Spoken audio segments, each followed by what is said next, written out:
లంచ్కి ఏం చేస్తున్నావు మమ్మీ? పాలక్ పన్నీర్ పలావ్ చేస్తున్నా. దానికోసము పాలకూర, పన్నీరు, పచ్చిమిర్చి, ఉల్లిగడ్డ, కరివేపాకు, కొత్తిమీర, పుదీనా, ఈ మసాలా దినుసులు, ఉప్పు, పసుపు, కొంచెం నెయ్యి, ఆయిల్ కావాలి.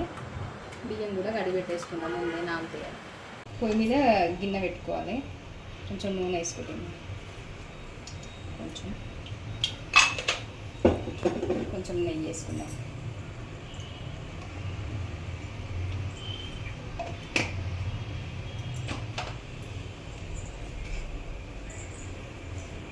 తర్వాత మసాలా దినుసు,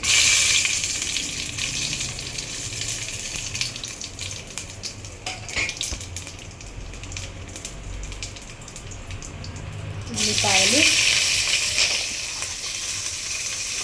పచ్చిమిర్చి, కొంచెం కొత్తిమీర, కొంచెం పుదీనా, కొంచెం లాస్ట్కి వేసుకుందాం మిగిలింది.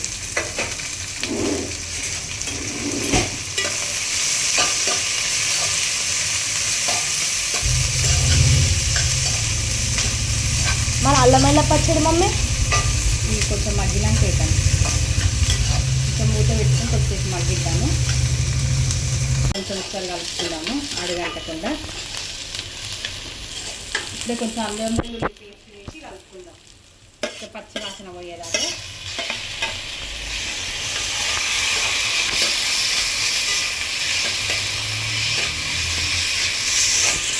ఇది కొంచెం పచ్చి వాసన పోయినాక పాలకూర వేసుకొని ఫ్రై చేసుకోవాలి. ఇక్కడ మగ్గేలోగా మనం కొంచెం ఆయిల్ వేసుకొని పన్నీర్ ఫ్రై చేసుకుందాం. పన్నీర్ ఫ్రై చేసుకుంటే బాగుంటుంది. లాస్ట్కి యాడ్ చేసుకుందాం. మనం మధ్యలో ఇప్పుడు ఏం వేయట్లేదు పన్నీర్ని. మొత్తం పలావ్ అయినాక లాస్ట్కి మనం పైన టాపింగ్ లాగా వేసుకొని కలిపేసుకుందాం.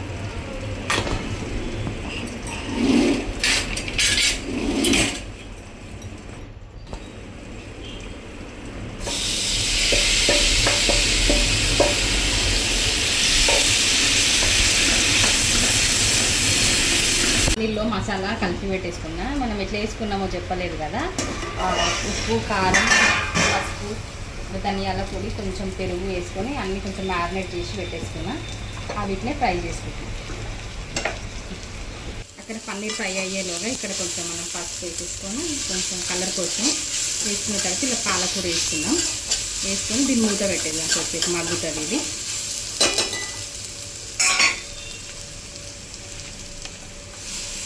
మంచి కడిగి కోసి పెట్టేసుకున్నాం పాలకూర.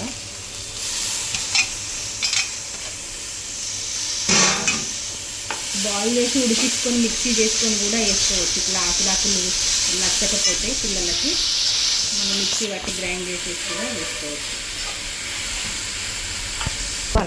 దీన్ని బాగా మంచిగా కలిపేసుకొని కొద్దిసేపు మూత పెట్టుకుందాం. ఇది మాకు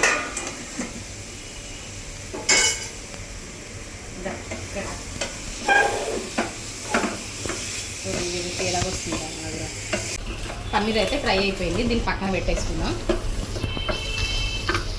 మూత తీసుకొని పాలకూరని కలుపుకుందాము. కలుపుకొని కొంచెం సాల్ట్ యాడ్ చేసుకుందాం. సాల్ట్ యాడ్ చేసుకుంటే కొంచెం మంచిగా మగ్గి ఆకుకూరకు పడుతుంది. ఇప్పుడు కొంచెం వేసుకుంటున్నాం. కావాల్సి వస్తే చూసుకొని లాస్ట్కి కూడా వేసుకోవచ్చు.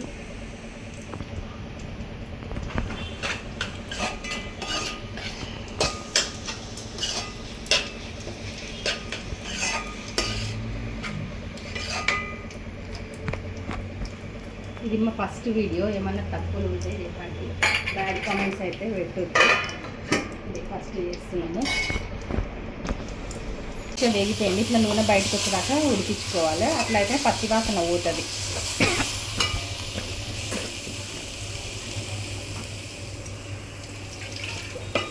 బియ్యం వేసుకున్నాము. పిల్లలు ఆకుకూర పెడితే తిన్నారు కదా, ఆకుకూర అంటారు. ఇట్లా కొంచెం వెరైటీగా వేసి పెడితే బిర్యానీ, పలావ్ అట్లా పేరు పెట్టి వేసినామంటే ఇష్టంగా తింటారు. కొంచెం బియ్యం వేసుకొని కొంచెం కలుపుకొని సరిపడా వాటర్ వేసేసుకున్నాము. నేను ఒక గ్లాస్కి 1.5 గ్లాస్ వాటర్ తీసుకున్నా.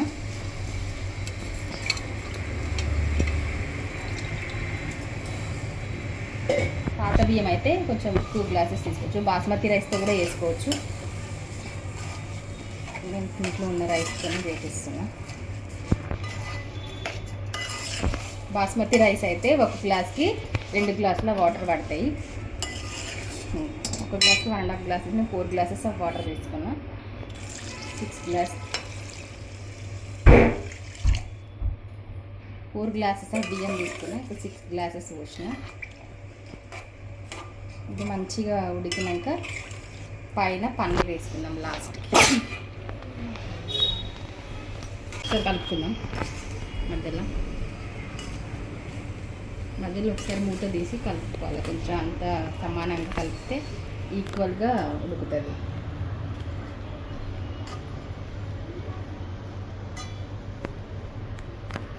కొంచెం వాటర్ ఉన్నప్పుడే కొంచెం ఉప్పు కూడా చూసి టేస్ట్ చూసుకోవచ్చు. మనం వాటర్ ఉప్పు తెలుస్తుంది సరిపోయిందా లేదా అని. ఈ టైంలో యాడ్ చేసుకుంటే తెచ్చిపోతుంది ఎంత ఉప్పు పడుతుంది.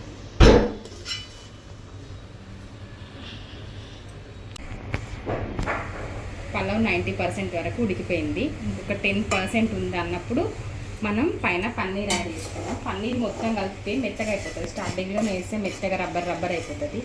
ఇట్లా వేసుకుంటే కొంచెం క్రంచీగా ఉంటుంది. పిల్లలు కూడా ఇష్టంగా తింటారు. మొత్తం కూడా కలిపేసుకోవచ్చు. జస్ట్ ఇట్లా వేస్తున్నాను నేను.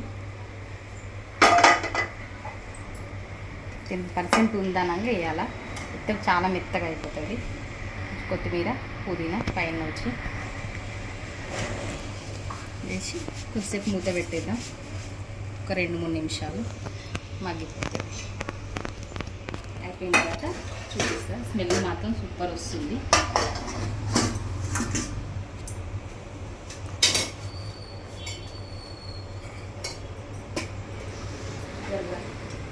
మన పాలకూర పలావ్ అయిపోయినట్టే, కంప్లీట్ అయిపోయింది మనకు పాలక్ పలావ్. స్టవ్ ఆఫ్ చేసేస్తున్నాం. ఇంకేమైనా మగ్గాల్సి ఉంటే ఆ గిన్నె వేడికి మగ్గిపోతుంది. మా పలావ్ మీకు నచ్చినట్టయితే లైక్ చేసి సబ్స్క్రైబ్ చేసి షేర్ చేయండి. చాలా బాగుంటుంది. ఒకసారి ట్రై చేసి కామెంట్ చేయండి ఎట్లుందో టేస్ట్.